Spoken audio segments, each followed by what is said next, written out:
today, the thing that we have to realize is that Israel really kidnapped this notion of Jews.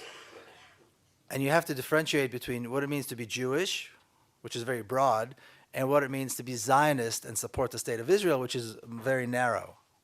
And Israel kidnapped Judaism, although there's really nothing Jewish about Zionism. There's nothing Jewish about the idea, like I said earlier, of bringing Jews to Palestine. In fact, most Jews rejected it. Even after the Holocaust, the state of Israel was established a few years after the Holocaust. Most Jews opted not to go there.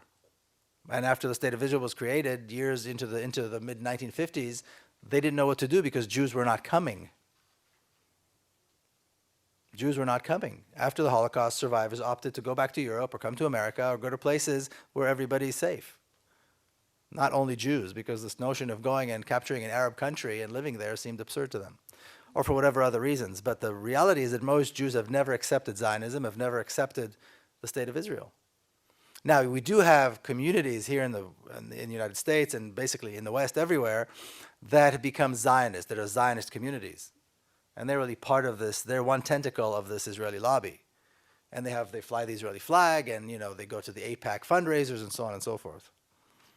But they do not represent, certainly they don't represent the Jews in America. They are one aspect of the Jewish community in America. I speak everywhere now. And half the organizers that invite me to speak are American Jews. Half the audiences I speak to are American Jews that do not accept the state of Israel, that do not accept Zionism. Are they less Jewish than the ones who dance around when Israel is bombing Gaza? They're very different people. And I think it's an important distinction to make. And I would argue that Israel is not really a Jewish state. It's just a state that favors Jews, that discriminates favorably toward Jews and discriminates against anybody who's not Jewish. But that's what Israel is, because most Jews don't live there and will probably never go there. But I do think there's hope, because I think, just like, if you talk to people a year or 2 years before apartheid in South Africa fell, and I was in Connecticut, and I was talking to a group of people, I didn't know that the state of Connecticut actually had a resolution to divest from South Africa.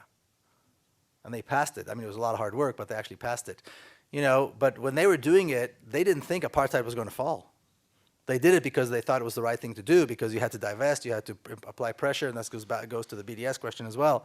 And that's how it worked. Eventually, apartheid fell.